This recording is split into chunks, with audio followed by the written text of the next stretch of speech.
I speaking to right now? Cameron. My name is Cameron. Cam Buford. Hey, it's Peter Rosenberg. I'm hanging on my man Cameron Buford. You got some good questions today. I'm a golfer fan. There's always room for improvement. I'm more a fan of boxing. Boxing is my main sport. All we want to see every year are the best two mothers getting in the ring and getting on. I got some of this for you. Goodness. For me? Yeah, just for you. Think about it like this: the promoter pays the fighter pays the manager. Okay. So the manager works for the fighter, and the fighter works for the promoter. Okay. So you are lifting weights currently?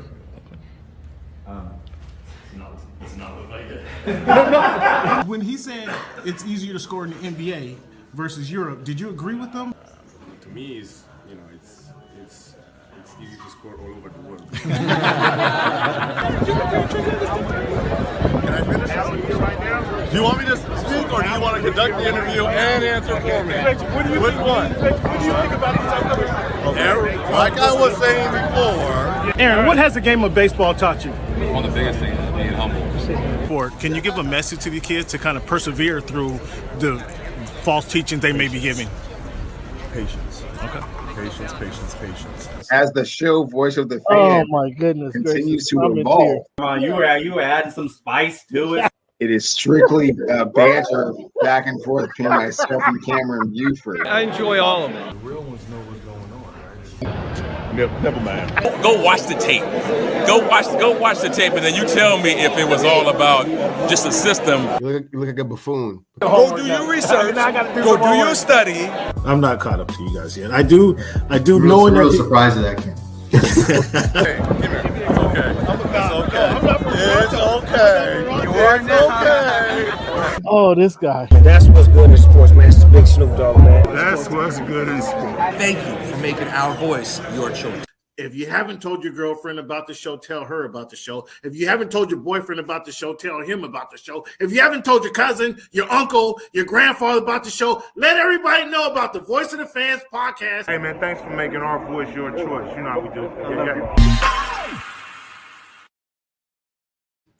Yes, sir. Yes, sir. Yes, sir. Thank you guys for tuning in to the Voice of the Fans podcast. Give yourself a round of applause for being here. This is your man, Cam. It is week 356 of the Voice of the Fans podcast. What's up to you, Q? Thanks for tuning in. Fans, we got a lot to talk about, man. There's a lot going on this past week for NFL fans, for NBA fans, for boxing fans, for baseball fans. There's a ton of stuff going on. We had the sports equinox the other night where we had Major League Baseball playing, the Monday Night Football. We had National Hockey League getting down. And we had the NBA back in action. So everybody, man, this is that time of year where you can snuggle up close on the couch and watch football, NBA. The NFL baseball is about to go away, so we got plenty of time to watch. Get caught up in this NBA. And how about this NBA action? They brought back some Michael Jordan comments, and it brought back the nostalgia of the 1990s when NBA was on NBC. The only thing we're missing is NBA is fantastic. That's the video I want to see next because, my goodness, this just a few days has been fantastic. And then, of course, we have the obstacles in the NBA. They try to throw the monkey wrench in the system. We're going to have to talk about that, too, with Chauncey Billups and then Terry Rozier. Where initially thought was that Chauncey Billups might have caught some collateral damage. Chauncey Billups might be one of the ringleaders from the way it sounds like. We don't know. We got to wait for things to play out, but that's sure how it sounds. And then your boy Terry Rozier. I mean, come on, dog. You just threw a $26 million deal right out the window because you want to bet for $200,000? Come on, man. Get out of here with that. Terry Rozier. Shame on you. But we're going to talk about that. But we got to get into this NFL action. Obviously, it's week. We just had week, 8 in the NFL. Commanders lose to the Kansas City Chiefs, who are rounding in shape. Patrick Mahomes threw 3 touchdowns. Kelsey caught a touchdown pass. They look like they're just coming together.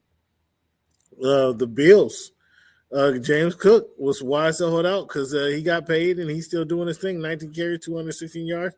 Very impressive. Josh Allen just has to just play regular football. I think he's finally learned that you don't have to be Superman on every play. Just play regular football and you'll get it done. Khalil Shakir had a big game. The Jets, you know what? I don't want to – far be it from me to say anything positive about the Jets or Justin Fields for that matter. But when your owner does everything but throw you away with the bathwater and you come back and you muscle out a win, congrats to you, Justin Fields, for keeping your head on straight, for staying focused and getting that W. But I don't know what Aaron Glenn is doing. I really had confidence in Aaron Glenn being a decent coach, but they just showed me that the same old Jets.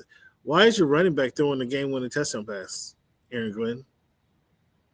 And luckily he caught it. Luckily he threw it to a dude who wanted the ball more so than the defender did, because he bailed him out. In that game, Jamar Chase had another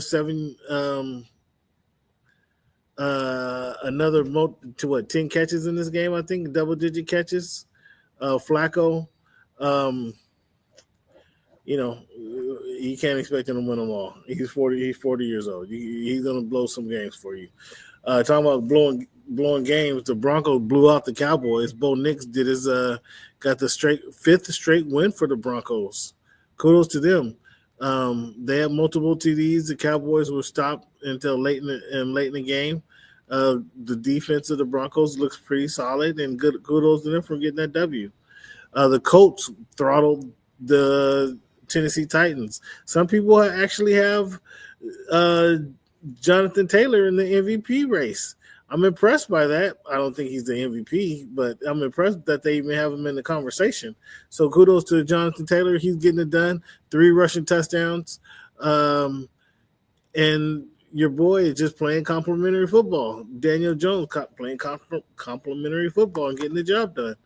The Buccaneers beat the Saints. I'm not sure how, but both of these teams, the Buccaneers are coming back down to earth, and the Saints are digging them own self a hole. Buccaneers won that game. The Bears and the Ravens. Tyler Huntley had a touchdown pass. He had a couple surprising plays. Looked like he was ready to get out there on the field and show what he could do. DeAndre Swift had a touchdown for the Bears. The Bears defense had 4 takeaways, of course, because they were playing a backup quarterback, but they couldn't score on any of them. So that's that there. Justin Herbert looked really good when he threw 3 touchdown passes and leads the league in passing yards. Chargers, they dominated it all over the field. They're really emerging from the Chargers, and Oronde Gasson, the tight end they drafted, the rookie tight end, looking really good. The Eagles and the Giants, the Giants kind of caught them off guard. I don't want to say caught them off guard, but the Eagles clearly weren't ready. This time they were ready for a 38-20 win. You see Saquon back to doing Saquon things. Even Devontae Smith catching passes. With the story out of this game was Scatterboo getting this ankle dislocated. Oh, man, goodness. I wasn't looking for it, but I saw it happen. I was at a sports bar, turned my head to the left, and I was looking at, just seeing what's going on in that game and looking at the field, and I saw him reach to get up. But then he couldn't get up. He had to sit back down. It was like, what's happened to him? And then I saw his ankle turned the other way. It was a pretty gruesome injury. But the way modern technology is, he'll be back sooner than later. Hopefully that's the case for him. And this game wasn't built on speed and agility anyway, so it may slow him down a tick, but it's not going to take away from his game. Houston Texans. The 49ers couldn't win. Houston stifled the San Francisco Niners all day. And your boy CJ Stroud threw a couple TD passes. And the surprising game of the weekend was the Miami Dolphins beat the Falcons 34-6, I thought the score was. I Here's the problem with the Falcons. Bijan Robinson, 9 attempts, 25 yards. That's the problem right there. You can't have arguably one of the most talented running backs in the game and give him the ball 9 times, especially against a scrubby defense like the Miami Dolphins. He should have had the ball 29 times, if anything. So that's the problem with the Falcons. Raheem Morris, that's my special team coach, I think. I don't know that he can get it done as he's had a couple of chances to get it done as a head coach. That loss, you cannot lose to the 1-5 Dolphins. And when you are a team that have the hopes and the legitimacy that the Atlanta Falcons have, you cannot lose to the 1-5 Dolphins. Period. In the story. Shame on you. Shame on you.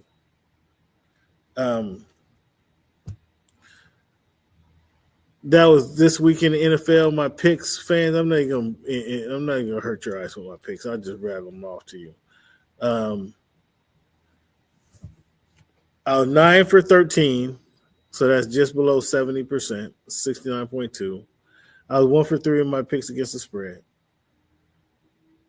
61% pick average on the year, accumulative. Do not like that, fans. Do not like that. But thank you guys for tuning in to the Voice of the Fans. This is your man Cam once again. We're looking at week 9 in the NFL. The picks this week I got are Ravens over the Dolphins. Cincinnati is going to beat the Bears. I got Detroit beating the Vikings. That's one of my games of the week right there. I got the Packers, over the Panthers. I got the Titans losing to the Chargers. The Chargers going to Tennessee. I'm taking the Patriots over the Falcons. I am taking the Patriots over the Falcons. And I'm taking that 5.5 points that you're offering too. I'm taking the Patriots over the Falcons. I'm going to give you the 5.5. The Giants, I'm taking the Giants losing to the Niners. I got the Colts over the Steelers. I got the Broncos, another game of the week. Broncos over the Tennessee Titans, the Houston Texans. Houston got to turn the corner.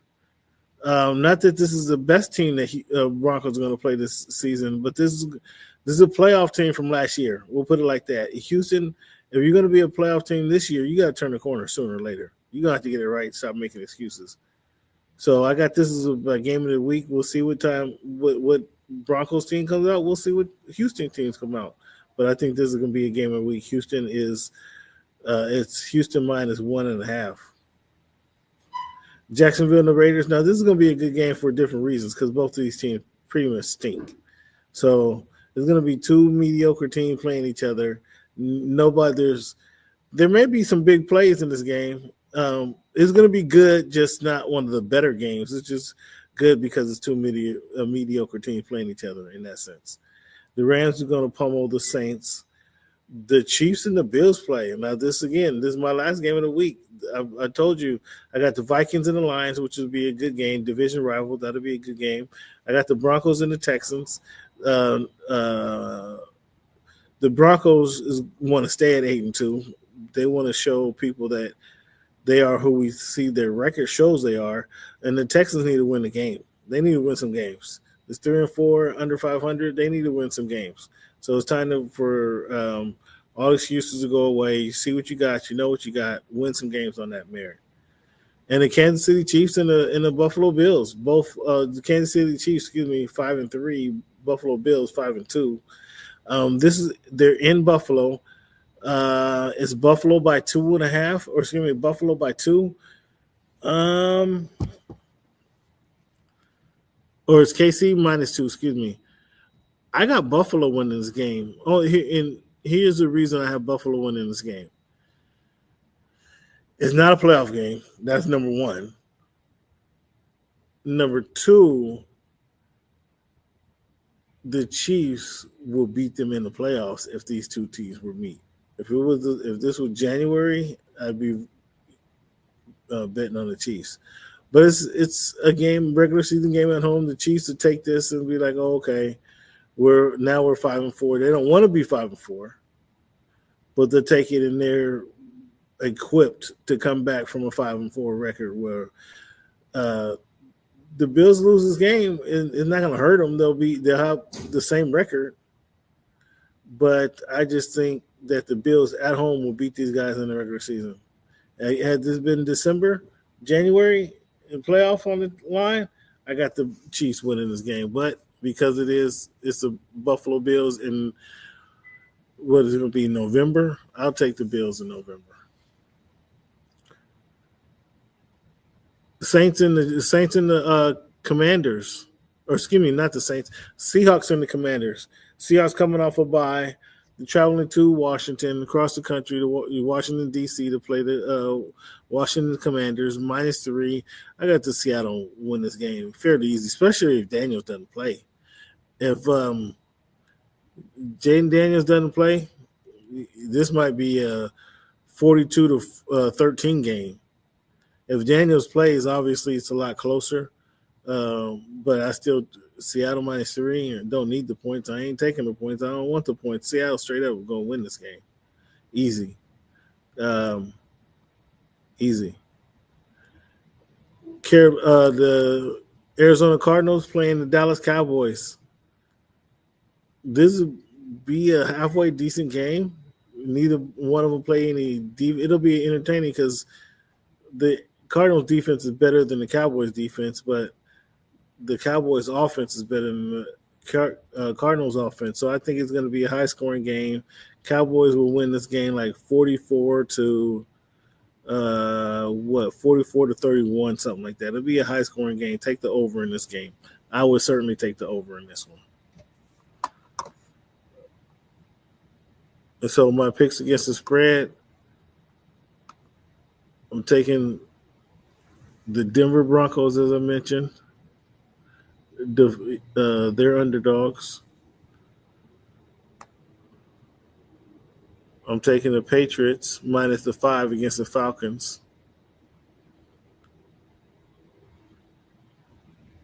And I'm gonna take that. I'm gonna take that Buffalo +2. That's what I'm doing. Taking that Buffalo +2. There you go. There's my picks against the spread. All right, fans, you guys want to know my I have all this listed, fans. Just I can show it to you at any time, so don't think I'm just speaking off the cuff and making stuff up. But my supremacy rankings, AFC supremacy rankings, I got the Colts #1 team in the AFC, the Chargers, the Chiefs, the Broncos, and the Bills. Like I'm saying, this is a prove it week for the Broncos. The Broncos can prove who they are with the W. They want to win this week. The Bills, they can beat the Chiefs and move up in the rankings. Although it is preseason or regular season, the Bills can move up. The Chargers, you guys mess around and lose. You guys got something on the line. But the Chiefs can climb. The Chargers already beat them, so they got to stay ahead of them. The Broncos and the Bills, they're like in the prove it week right here. And in the NFC, I got the Rams, the Lions, Seahawks, Eagles, and Packers. The Packers had a big win last week. Not a big win. It was a big win. Jordan Love showed us what he's capable of. Actually, did he just get dunked on? Gobert just dunked on your boy Jackson Hayes. Oh boy. Okay, Rudy. We see you, Rudy.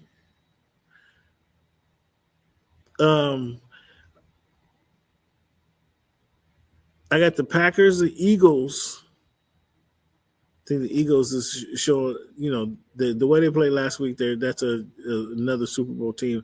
I got the Seahawks in front of the Eagles. Run the ball, play good defense. You get Jackson Smith-Njigba and Darnold's getting him the ball.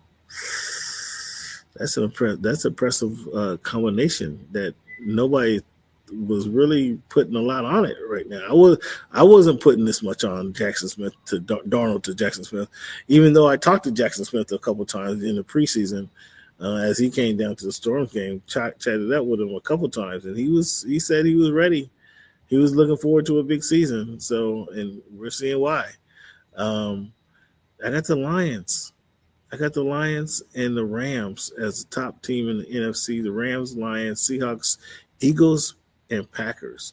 In the whole NFL, if you combine them, it's the Colts are the number one team in the NFL right now this week. The Rams, Lions, Seahawks, and the Eagles all fall in line after that. And we're going to see the Chiefs to belong in this top 5 category.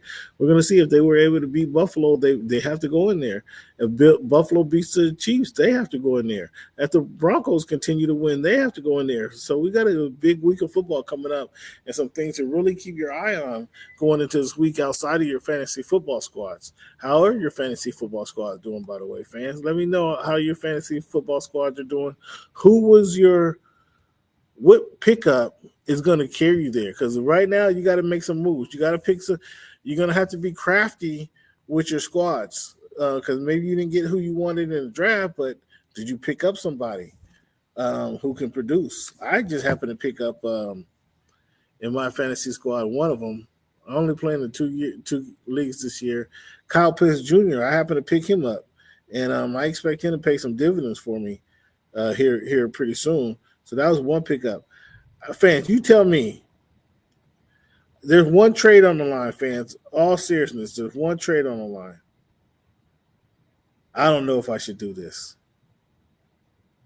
I don't know. So my quarterback, my team is, fans, you guys tell me. You tell me, should I make this move or not? My quarterbacks are, I just went and picked up the aforementioned Sam Darnold. In fantasy football, neither one of my fantasy leagues, I don't think I drafted Mahomes a couple years ago, maybe with the 4th pick. That probably was the highest pick I've ever picked a quarterback. My strategy is you find a quarterback. Half the league, you can find a quarterback midway through the season to finish your season off. Whoever gets hot, you can find that guy. He's out there for you. So I never draft a quarterback early. I've never have. And I drafted Mahomes probably a few years ago with number 4 pick, and that was out of character. But my quarterbacks right now are Sam Darnold and Caleb Williams. I've been waiting on Caleb Williams to turn this corner. He just ain't been able to do it for me. I had Trevor Lawrence. I traded away Trevor Lawrence, let Trevor Lawrence go so I can pick up Sam Darnold. This guy wants to send me, and I just begged, I had just begged for Rashee Rice. I sent, who did I send? I sent Williams away I sent Williams and a running back for Rashee Rice. So I just got him. But somebody wants him. They want to give me Drake May, Kraft, the tight end out of Green Bay. Those two, Drake May and Kraft, the tight end, for Rashee Rice. And I don't want to give up Rashee Rice. Am I crazy, fans? I don't want to give up Rashee Rice because I know he's going to be the touchdown scorer for the Chiefs.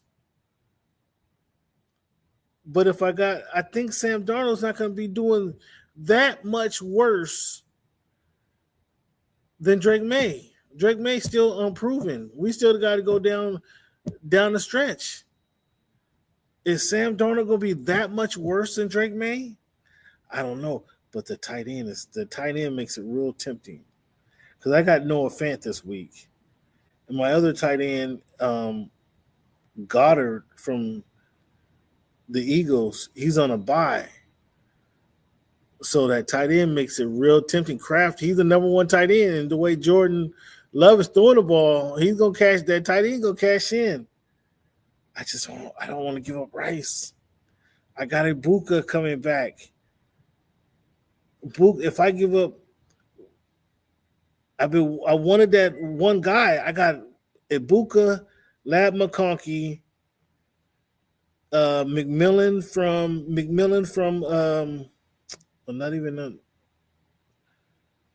from the Carolina Panthers. I needed Rice. I needed Rice to complement my squad. I got Gibbs and Kyron Williams as my running backs. I needed Rice to complement my squad. I can't give him up. Family man.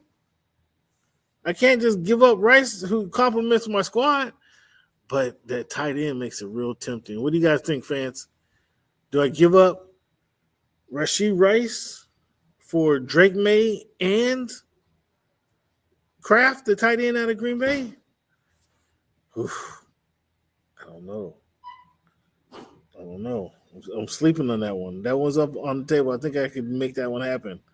But I don't think Sam Darnold's going to be that much worse. That's why I'm holding on to him. That's my fantasy story, fans, and that's what I'm sticking to it, okay? Bore you guys with my fantasy football games or my lineup. Hey, what's not been boring is this NBA season that we've been kicked off here just last week. Before we get to the scandal, have you guys seen Victor Wembanyama? I know you guys have heard of him. If you're watching this show, you guys have heard of Victor. Have you seen and watched a game of Victor Wembanyama get down for the San Antonio Spurs? Now, they're undefeated so far.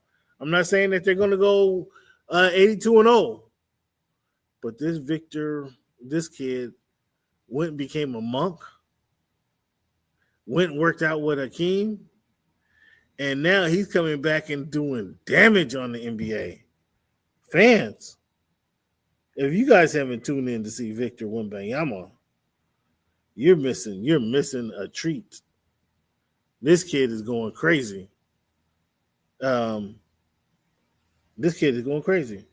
I think the bigger stat that was pointed out about Mr. Victor Wembanyama, and you can see the development in his game. You can see, the up step through, the up and under, the more control. He's not dribbling as much. This kid has gone from averaging 22 points last year to 31 this year, fans. 31. This boy has been just dominant, okay? Just you hear what I'm saying? Just dominant, what I tell you.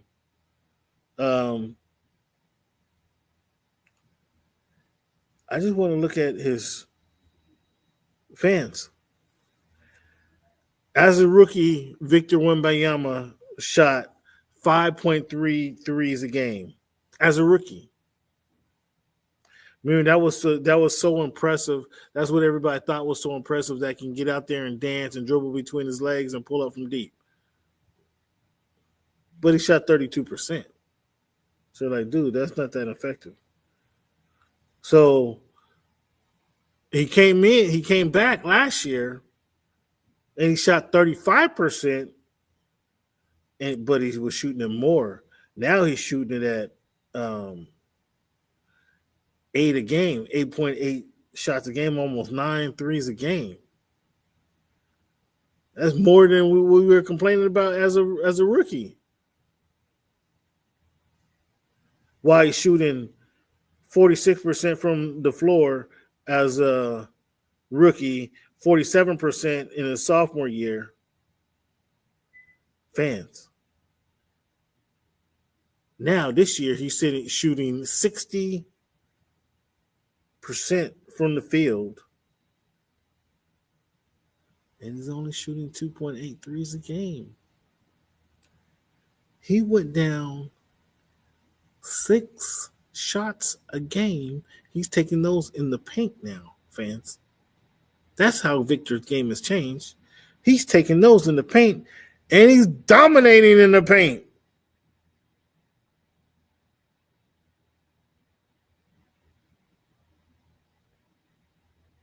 His adjusted field goal percentage, fans, now is 63%. While leading the league in blocks at what is that, 3.5? Victor is just getting better. Moral of the story is this kid is just getting better. In the first couple of nights, it was just unbelievable, the videos that he was, the highlights that he was putting up there, what he was doing. Meanwhile, your guy Nikola Jokic led the league in scoring, is averaging 36 a game, fans. over 4 games, 16 rebounds, and 11 assists. Now, he was hovering around that triple-double range anyway. Now, that's a dominant three-point range, triple-double.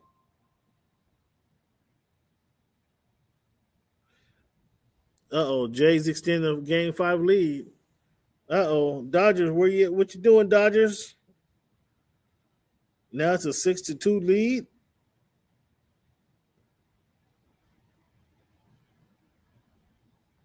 It's over. It's over. They win Game 5, 6-2. Shai Gilgeous-Alexander continues to break out, 33 points per game, showcasing everything he has. Zach LaVine and CJ, each averaging 32 points a game. CJ shooting 54% from the field, or from deep, from three-point range. Austin Reeves is going crazy right now. Well, Jonathan Kuminga is flipping the narrative. Now Golden State love him. They finally changed the story. Now Golden State love him. Want to keep him around.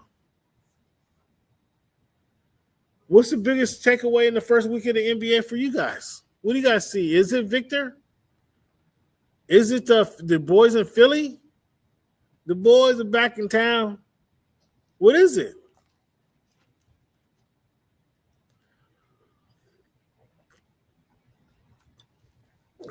Hit me up in the chat or hit me up on Twitter. What's your biggest takeaway from the NBA this couple seasons, or these couple games actually? Got Minnesota and the Lakers in a tie right now, about to go to halftime. Do you like the NBA production? Do you guys like the production of the NBA on NBC? Do you like what Prime is doing, Amazon is doing with their promotion production? How do you like Chuck and the boys, Kenny, Shaq, EJ? How do you like them guys on ESPN? Do you notice the difference? What's the NBA season been like for you guys? Hit me up in the chat. Let me know. Now back to, what do you guys think about these Terry Rozier and Chauncey Billups getting indicted? It turns out they just might be done with Chauncey, the way this sounds. Clearly they were using him to draw in other big donors, or big cash cows. You know, can he say, I was just thinking about this earlier, can he just say, man, I was collecting an appearance fee? They just paid me to show up here. I don't know what they were doing with the gambling tables and all that. Was he out there with the magnets and making sure everything was working right? Did he call in somebody for some oversight? I don't know, but that seemed like that would be my immediate rebuttal, is that they paid me,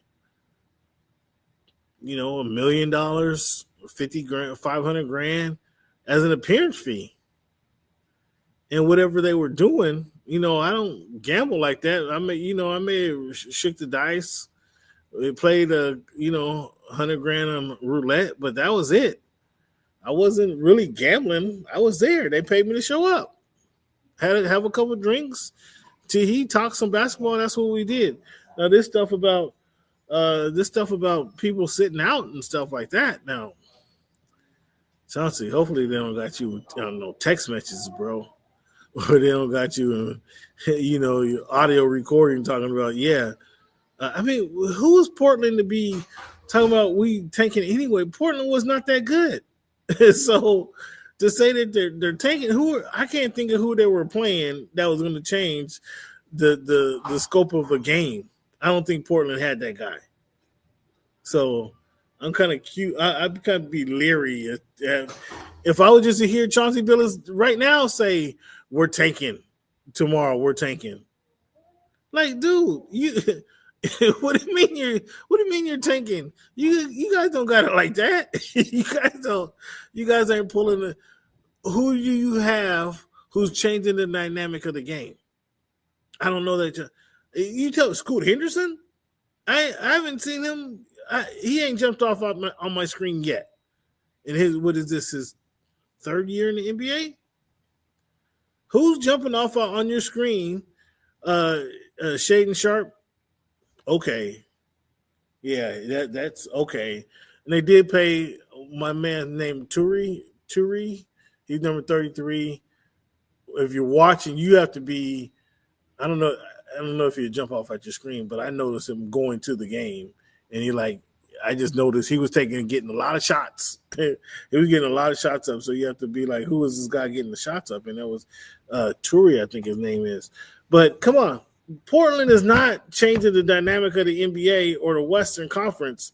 So I find it, I would be skeptical of whatever information I'm getting if I heard Chauncey Billups say, or I heard that Chauncey Billups said we're tanking. Because I don't know that they have that character that's going to change the virtues of a basketball game. Help me out, fans. Maybe I'm mistaken. I don't know who I can't remember who was 2023 they claimed this was. I can't remember who was on that team that would have changed the virtue of that status. Tanking for Victor, that means nothing. Because I don't know they could have played their best players and they would still have been in position to get Victor. That's how bad they were from my memory.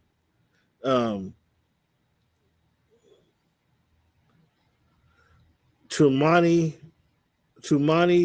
Camara, that's the guy I'm talking about. Somebody told me he's from around the way, but let me check on this. That's the guy. He went to Dayton. He doesn't tell me where he's from, but he went to Dayton. That's another guy who jumped out when I went to. I had no idea who this dude was. He just got paid though, by the Portland Trail Blazers.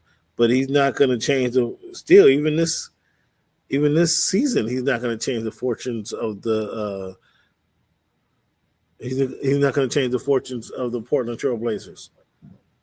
I mean, he did jump off my screen. I give him that, but my goodness, dude from Brussels is Belgium, but he gets down. But Chauncey, I thought it was he got caught in some shrapnel or what was going on. But it sounded like he had a little bit more going on. But that's what would be my excuse or my reasoning, dude. I got paid for an appearance fee. I don't know, you guys talking about all this gambling and all this other stuff. I don't know nothing about these magnetic tables, floor mirrors on the floor and on the ceiling. Come on, get out of here with all that stuff, man. What are you guys talking about? Terry Rozier, though, is, hey, homie, I'm only playing 5 minutes tonight. And he get to the 4:59 and then check himself out the game. Like, bro's here, man, bro. And then so all these, I think it was all his unders one particular game, just 200,000 people or $200,000 were made on it. And that's just just a red flag. Like, dude, Terry Rozier under 9 minutes? Come on, man. That's a red flag, Terry Rozier. But that was a big news of the weekend, fans. Like I say, Shea went off. Austin Reeves has been going off. The Lakers and the Minnesota Vikings, or the Minnesota Timberwolves, it's a 1-point game with under 2 minutes to go in the first half. That's what I have. I'm here, fans. The show is being brought to you complimentary of the Great American Casino. 14040 Interurban Avenue, Tukwila, Washington, 98168. Interurban Avenue, 14040. Great American Casino. Come down, check it out, man. Really good happy hour specials. I think they got $2 drafts. You might want to check that out if you're a drinker. They got a lot of specials for the public servants, the officers, the nurses, the police department around the way. So come on in and check them out. Yeah, it's a casino, so there's bonus free play. It's a casino plus a bar. They got a bunch of TVs. You can watch the game, watch the World Series that was on in here. NBA games, the football games on all the time. So Sunday through Thursdays, 11 a.m. to 8 p.m. bonus free play they have. Friday and Saturday, it's 11 a.m. to 4 p.m. is the bonus free play. Qualified players can receive up to $1,000 in free play. 2 winners every hour. That's here at the Great American Casino. Come on down, check them out. It's bonus free play, 11 a.m. to 8 p.m. Sunday through Thursday. Friday and Saturday, it's 11 a.m. to 4 p.m. at the Great American Casino. Come on down, check them out. This week in history, fans, I'd like to talk about some of the things that went down in this week in history. October 22, 1906, Paul Laurence Dunbar, one of the first influential black poets in American literature, passed away. His work helped shape the Harlem Renaissance and inspired a generation of writers. October 24, 1935, Langston Hughes' play Mulatto opened in Broadway. It became the first play by the African American to be a long-running Broadway hit, confronting themes of racism and identity. October 22nd, 1947, NAACP petitions the United Nations to address racial discrimination in the United States. This bold move internationalized the civil rights struggle and laid the groundwork for future global human rights activist advocacy.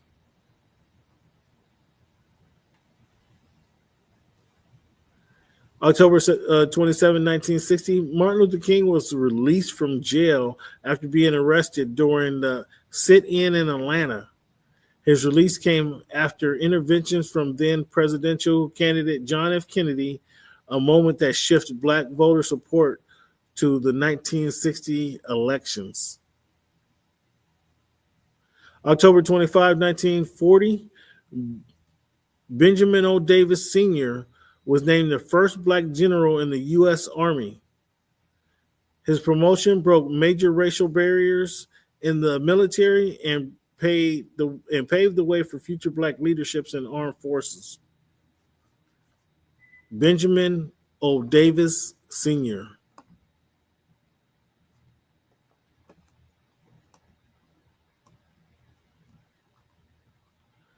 What else we have here? October 28, 1995, the Million Man March took place in Washington, D.C., organized by Louis Farrakhan. It drew hundreds of thousands of black men to the National Mall and called for unity, responsibility, and renewal. I should have went to the Million Man March. I was 3 hours away. That's one thing. A couple of things that people say, do you regret in life? I mean, there's a lot of things that you wonder what would have happened if you turned left instead of turn right in that fork in the road. But there's a couple things that I actually do regret in life, and one was not going to the Million Man March. Again, I was 3.5 hours away from that, and it just didn't go. I should have went. And then I will never forget this. Living in LA, Inglewood more specifically, Prince played at the Forum, which was walking distance. It was less than a mile from my home. Prince played 30 days, 30 nights. I kept saying, I'm going to go tomorrow. I'm going to go next week. I'm going to go next week. Last I knew, it was like, okay, this is the last weekend. But for whatever reason, I could not go on this last weekend. And I missed 30 days, 30 nights of Prince. It went by real fast. It went by real fast, and shame on me for not going. Those are two events that I regret not going to.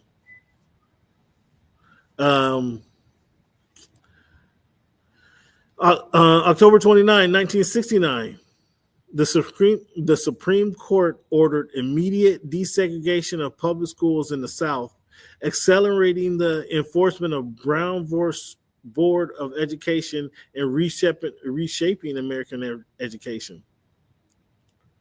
I'm not even going to touch that one, but that's obviously Brown versus Board of Education is a very sensitive subject, but you can go a couple of different directions with that one, and I'll leave that one alone for you guys.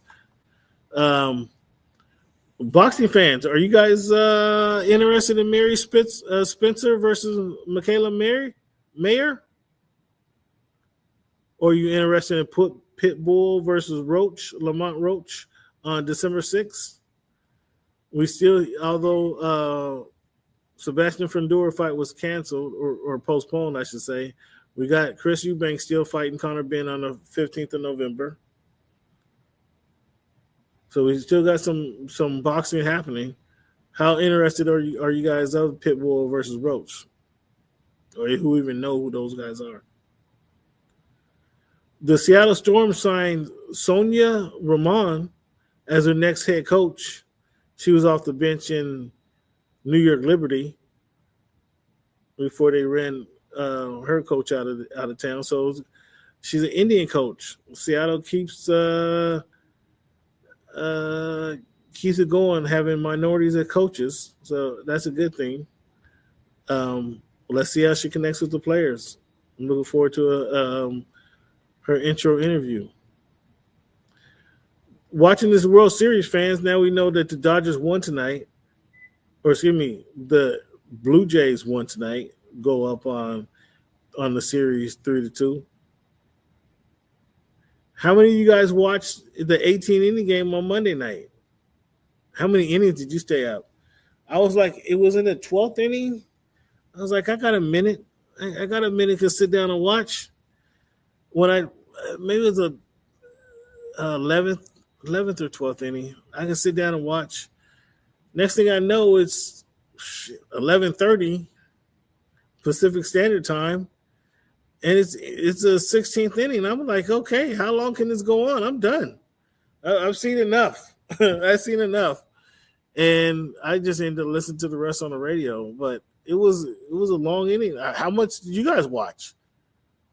I don't know. I definitely didn't watch the whole thing, but I turned it on. It was extra innings when I turned it on, but I made to inning 16 before I heard that Freeman Jack went out of there. Is this one of the best World Series that you've seen? I mean, between that game and Shohei Heroics, you got Vlad Red doing this thing. Is this the best World Series that you guys seen? I don't know. You tell me. I think it's pretty darn exciting. Obviously, just because Shohei is out there, and then you got Vlad Red doing this thing, and they already have a couple MVP. Well, one anyway. MVP is Stringer. So we'll see. We'll see if they can pull off. They can beat the monster because they're all excited to beat LA if they can get it done. I think a lot of people are excited for LA to go down, and these guys are excited to do it to Toronto Blue Jays. If they can get it done, can they get it done? We don't know. Fans, I want to thank you guys for tuning in to the Voice of the Fans podcast. Obviously, this is your man, Cam. And I got a quote for you guys tonight.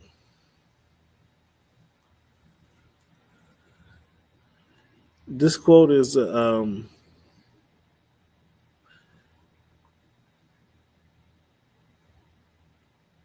this quote,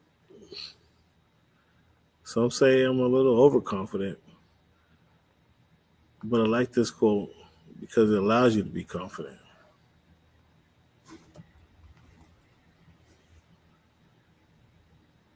Fans, thank you guys for tuning into the Voice of the Fans podcast as always.